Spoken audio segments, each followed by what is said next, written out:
सचेंडी में Toyota showroom के आगे हाईवे किनारे शव मिलने के मामले का पुलिस ने किया खुलासा। डीसीपी वेस्ट विजय ढोल ने मामले की दी जानकारी। आपको बता दें कि सचेंडी थाना क्षेत्र अंतर्गत टोयोटा शोरूम चकरपुर के आगे हाईवे किनारे बीती 18 मई को एक शव मिला था, जिसमें पुलिस की जांच पड़ताल में हत्या का खुलासा हुआ। थाना सचेंडी पुलिस द्वारा मौके पर फॉरेंसिक टीम को बुलाकर शव की जांच पड़ताल की गई तो ज्ञात हुआ कि शव 22 वर्षीय अजय कमल पुत्र कन्हई कमल निवासी ग्राम भिसार थाना सचेंडी कानपुर नगर का है। पुलिस द्वारा जब शव का पोस्टमार्टम कराया गया तो जानकारी मिली कि मृतक की हत्या गला घोट कर की गई है। मामले का खुलासा करते हुए डीसीपी वेस्ट विजय ढोल ने प्रेस वार्ता कर जानकारी दी है। किया गया और एसीपी पलकी साहब के नेतृत्व में 5 टीमों का गठन करके घटना के अनावरण हेतु सभी सार्थक प्रयास प्रारंभ किए गए और इस घटना के अनावरण में टीमों के द्वारा अथक परिश्रम किया गया और इस घटना का सफल अनावरण पुलिस के द्वारा किया गया है।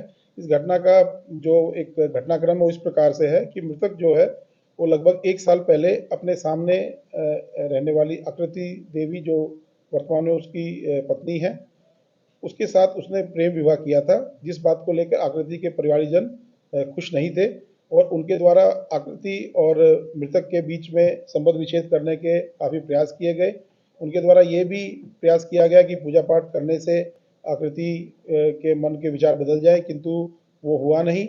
उसके बाद उन्होंने ये भी प्लान किया कि किसी तरह जो उनका दामाद था अजय कमल, उसका एक्सीडेंट करा दिया जाए। वो भी उस करने में सफल नहीं हुए क्योंकि उनको उसके आने जाने के बारे में सटीक सूचना नहीं पता थी। तो इसके बाद उन्होंने एक प्लान बनाया कि एक व्यक्ति को अजय कमल के साथ दोस्ती करने भेजते हैं, जो कि अजय के बारे में उन्हें पूरी सूचना देगा और उसके बाद वो लोग अजय को के खिलाफ मतलब अजय को नुकसान पहुंचाएंगे और उसको रास्ते से हटा देंगे। इस क्रम में उनके द्वारा एक महावीर उर्फ बजरंगी नाम के एक व्यक्ति को उनके द्वारा हायर किया गया और जिसको अजय के कमरे के पास एक कमरा किराए पे दिलाया गया।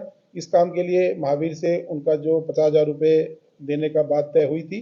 महावीर का काम था कि वो अजय से दोस्ती करेगा और उसको शराब पिलाएगा और उसके बारे में सटीक सूचना अजय के ससुराल पक्ष को देगा।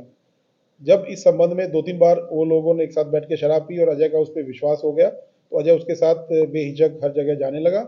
इसी क्रम में 17 तारीख की रात में ये 3 व्यक्ति, जिसमें महावीर, अजय और अजय के बहनोई, ये तीनों लोगों ने एक साथ बैठ के शराब पी। शराब पीने के बाद जो अजय के बहनोई थे वो अपने घर चले गए और महावीर और अजय दोनों रह गए। तो महावीर ने जो अजय के जो साला था उसको सूचना दी फ़ोन से और वो लोग एक गाड़ी लेके आए और उन्होंने अजय को उस गाड़ी में डाल दिया और गाड़ी के अंदर ही अजय का गमछे से गला घोट के हत्या कर दी और बाद में शव को एक सड़क के किनारे छोड़ के भाग गए। इस पूरी घटना के अनावरण में पुलिस के द्वारा अब तक 5 लोगों को गिरफ्तार किया गया है।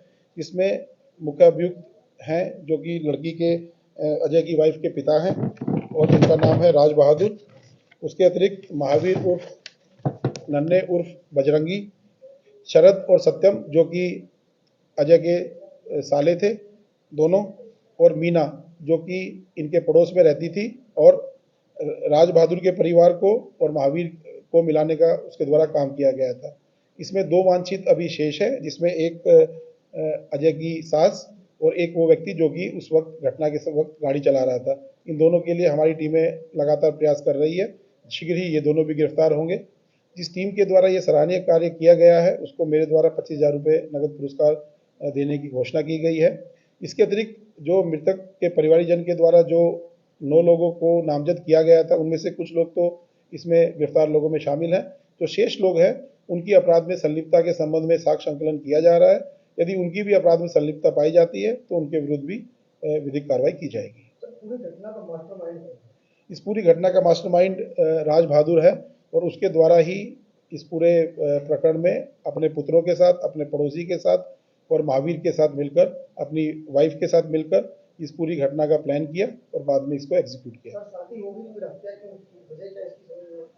जो ये शादी हुई थी ये प्रेम विवाह हुआ था। दोनों मृतक और उसकी वाइफ अलग अलग बिरादरी से बिलोंग करते थे और इस बात को लेकर उनके जो लड़की के परिवार के लोग थे वो खुश नहीं थे और लगभग शादी के 1 साल बीतने के बाद भी वो इस चीज़ को एक्सेप्ट करने की स्थिति में नहीं आए थे उनको लगता था कि इससे हमारे सम्मान को ठेस पहुंची है और उनके द्वारा इस प्रकार का ये घिनौना अपराध किया।